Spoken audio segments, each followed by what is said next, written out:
What is up, guys? Welcome back to the Keep It Hoop YouTube channel. Today, I wanted to go back to yesterday's really good game between the Milwaukee Bucks and Brooklyn Nets and talk a little bit about what Milwaukee did well, some of the things that Brooklyn did, and kind of just talk about what this potential playoff matchup might look like. I know James Harden wasn't playing yesterday, so that leaves a little bit of an asterisk for yesterday's game, but I think it was it was a great game and still a pretty good measuring stick of where the teams are at this point in the season. So yeah, before we get started though, if you could like, subscribe, share, and comment, it would mean a lot. Also follow us on our social media pages. Links will be in the description below. So one of the plays I really liked, and I talked about this on our Instagram page, but it is the first play of the game, and they have Chris Middleton coming up from the corner and using a Giannis screen. And now, a lot of times we see Giannis and the Milwaukee Bucks offense really starting with Giannis at the ball or with the ball at the top of the key, even beyond the 3 point line. And that's fine because Giannis, we all know, has the ability to attack, get into the paint, be aggressive, and then if need be, if he's not the one finishing, he can kick out to shooters like DiVincenzo, Chris Middleton, Drew Holiday, Brook Lopez, Pat Connaughton, right? They have a lot of shooters and it works. But I think the Bucks at times rely on that too much. And one, it gets a little bit too predictable. And two, it's also a lot of wear and tear on Giannis, who is your best player. But I like this set because you have Chris Middleton coming off who can attack off of this screen, right? He can pull up for a jump shot or he can continue and roll to the basket because he's a scorer himself. What ends up happening though is it's a really impressive play, but Giannis still gets this alley oop to go. Now, I wish they did this a little bit more often, not even this exact play, but plays like this where Giannis is coming off the ball, right? Because while Giannis isn't the traditional off ball player where he's spotting up for a three, he can, play the pick and roll. He can be the slasher. He can play the five, and he can play the dunk position.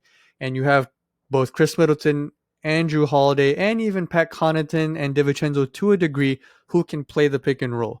And Giannis is such a chess piece and so unique and versatile that I wish that they were able to get the most out of him by using him in different scenarios instead of just having the ball at the top of the key and attacking. Because again, that works, but I feel like you can do more with the pieces they have.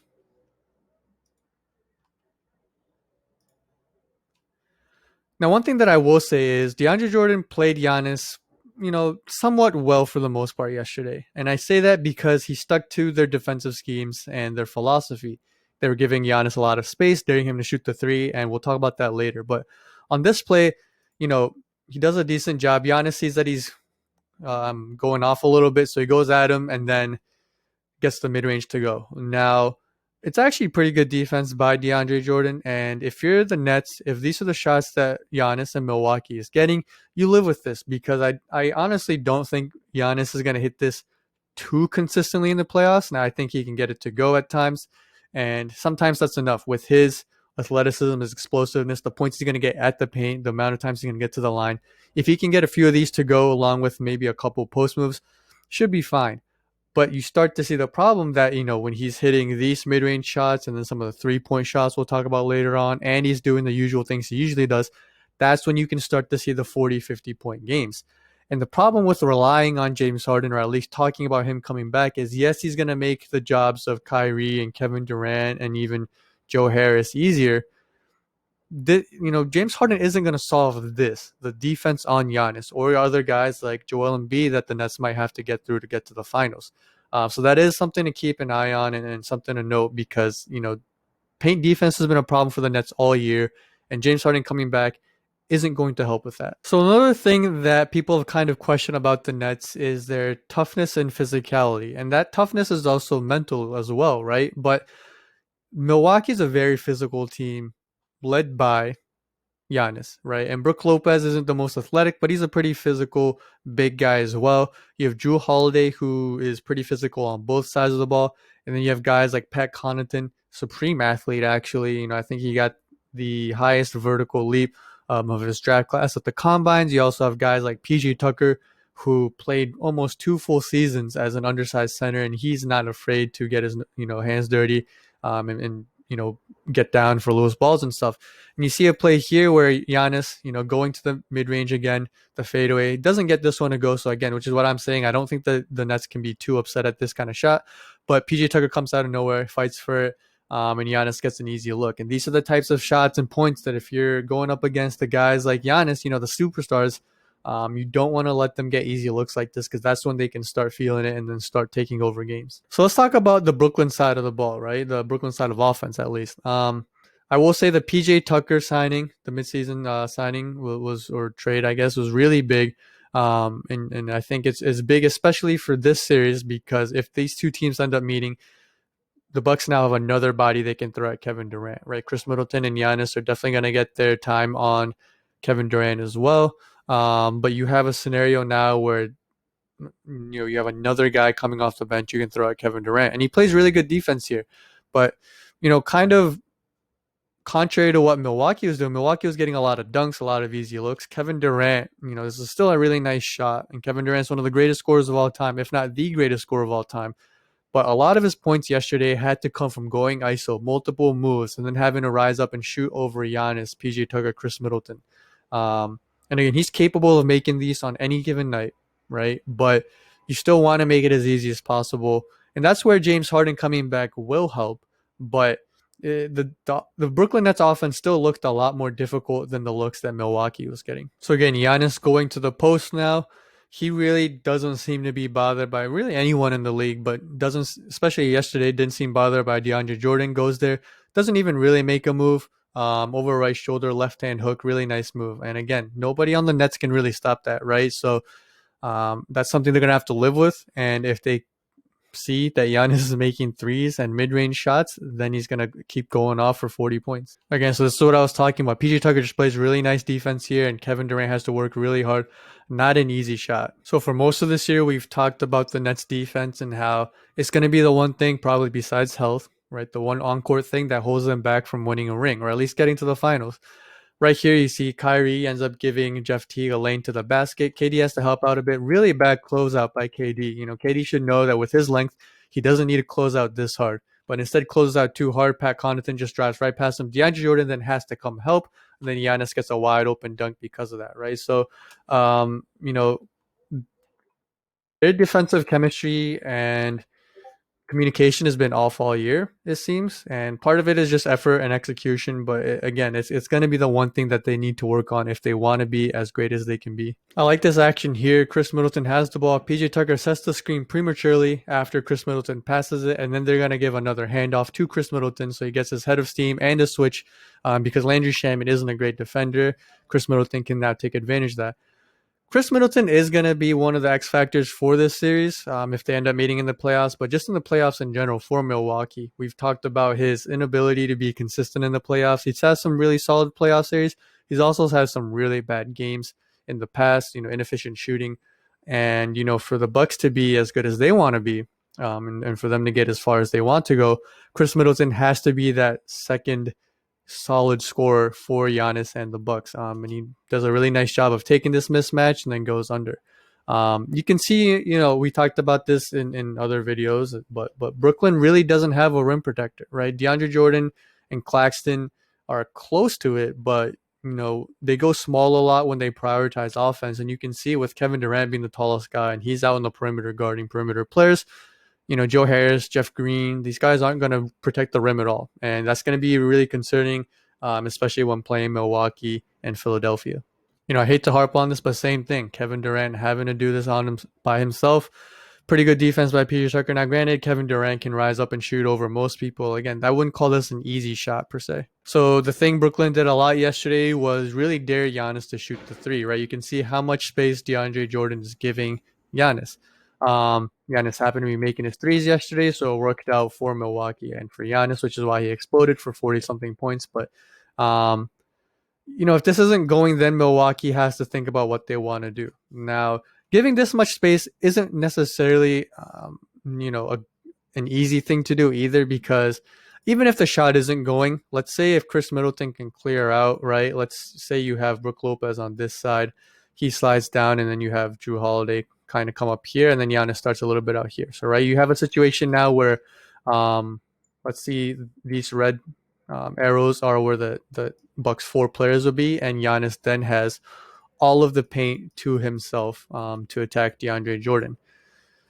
In this snapshot right here, it's fine because it's hard for Giannis to attack the paint and not run into multiple Nets defenders, right? You can have 3, 4 guys in the paint for the Nets. But if Giannis takes his time and the Bucks offense clears out, then DeAndre Jordan has so much space to cover against an explosive athlete with the wingspan and the length of his, gather and his steps that Giannis has. It can be really difficult to guard. So Milwaukee could still attack this even if Giannis isn't making the three. But obviously, if Giannis is making the three, then it's. I mean, there's really not much Brooklyn can do at this point. So Drew Holiday, obviously a really good defender. He's going to be tasked with guarding Kyrie for pretty much the whole series. I mean, you can see Kyrie gets a really nice finish to go here, but just how much he has to work for that shot against Drew Holiday. This right here is when you knew Giannis was feeling it because the bank shot, fadeaway. I mean, that's tough. That's tough, right? And there's nothing DeAndre can do about that right there. Same thing again, right? DeAndre Jordan refuses to play him up there, and then Giannis gets it to go. If he's hitting those, probably game over. Same thing, man. You look at the just how easy these looks and plays are compared to the shots that KD and Kyrie have to get. Again, James Harden will help with that, but the looks that Milwaukee's getting, Harden's not going to be able to do anything about that. I will say this was a really nice play ran middle of the fourth quarter where you have KD pretending to set a back screen for Kyrie, then slips it. PJ Tucker and Drew Holiday have a little bit of a miscommunication, and KD gets a look at three. Still somewhat contested, and Blake Griffin gets the putback to go. But I do like plays like that. Again, I'm a big proponent of getting your guys easier shots, and if that means having them start off the ball, running back screens or even fake screens, like Steph's really good at that, playing off the ball, catching and shooting, but also running around, setting screens for other guys. Because a lot of times, if you're the one setting the screen, you can be the one that ends up getting open. So just being able to run all these different sets, I think, also helps.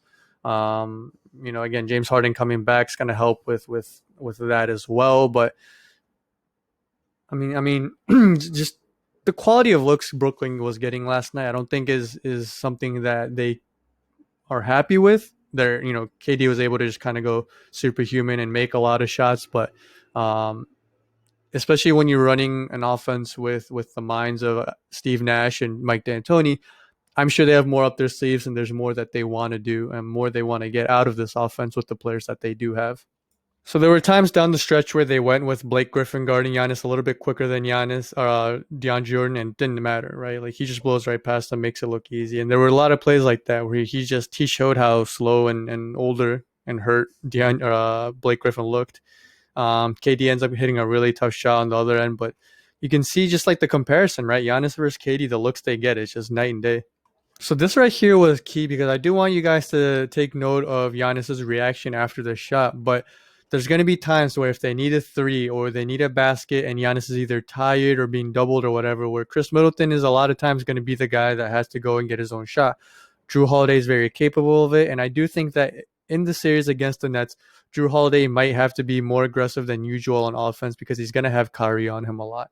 But I think for the playoffs as a whole, Chris Middleton's going to have a lot of responsibilities again. And he makes this really clutch shot here to kind of ice the game. Really nice move. A little bit of a hezzy, cross back, step back. And you can see Giannis, just happy with that outcome. But, having that guy, because again, Giannis isn't a guy that can always hit perimeter shots. Down the stretch of playoff games, you need someone that can go get his own. And both Chris and Drew can do that. But I think in the whole kind of ranking and priority of this offense after Giannis, it's got to be Chris Middleton. And Chris Middleton really has to step up in this postseason for the Bucks to really get to the finals. So one, I thought I'd never see a Kevin Durant jump shot get blocked, which Giannis somehow does. But you can see how, again, a lot of the Nets offense, while Kyrie hits the shot, is just ISO, a lot of scrambling, a lot of tough shots. And they do have when Harden's healthy, 3 tough shot makers. But in the playoffs, that's not how you want to play. And you want to get more out of that offense. And the Bucks cap it off with Giannis with a really nice post move, really good footwork, spin move, pump fake, keeps that pivot so he doesn't travel. Really good game from Giannis and obviously Kevin Durant as well. But I think you guys saw throughout the video today just how easy Milwaukee's looks were and how difficult Brooklyn's were. Now, the overarching theme of today's video is, again, James Harden's going to come back and he will help with the offense for Brooklyn, but no, it's going to be hard to stop Giannis in the paint with just Brook Lopez or Blake Griffin and DeAndre Jordan. They don't really have the personnel to stop him. So he's going to get easy looks at the paint. And on top of that, on top of the 30, 35 points he's probably going to get in the paint just against Brooklyn, if the mid-range and three-point shot is falling, he's going to be able to win games by himself. I like the way that Chris Middleton played. I think Drew Holiday, again, like I said earlier, is going to have to be aggressive in this matchup against Kyrie. I think that's going to be a matchup that's going to be really fun to watch. Obviously, you have Chris Middleton and James Harden, and then KD and Giannis, who are also big time as well. But I think outside of Chris Middleton's late game performance, as well as just overall shooting percentage, individual matchup to keep an eye on might be the Kyrie and Drew Holiday one, because Drew is a very good defender, can maybe not stop Kyrie, but kind of bottle him up, and just make him a little bit less efficient. And Chris Middleton, I think, is going to be able to go at James Harden a decent amount. But I think Drew Holiday and his aggressiveness against Kyrie is going to be important too, because Chris Middleton usually, even if he's not shooting well, he's going to look for his shot, whereas Drew Holiday sometimes, I think, isn't as aggressive as he should be, because I do think he's a better offensive player than sometimes people give him credit for, or that he even leads on to show. So I think he needs to be aggressive in that matchup as well. Hopefully both teams continue to put their stars, especially KD and Giannis, off the ball and run them in actions to get them easy shots, because I do think that both of those players can definitely benefit from easier looks and running different types of actions. They're both capable of it, obviously. But hopefully we see this matchup in the playoffs, because there's so much star power, so many matchups to talk about, and it was a really good game. Can't wait till Harden is back to see Brooklyn at full strength. I hope you guys enjoyed this video. I know a little bit longer, a little bit redundant, but I think that there were some really key things to take away from yesterday's game. Again, please remember to like, subscribe, share, and comment. Please follow us on our social media pages. Links will be in the description below, and we'll see you guys again soon. Peace.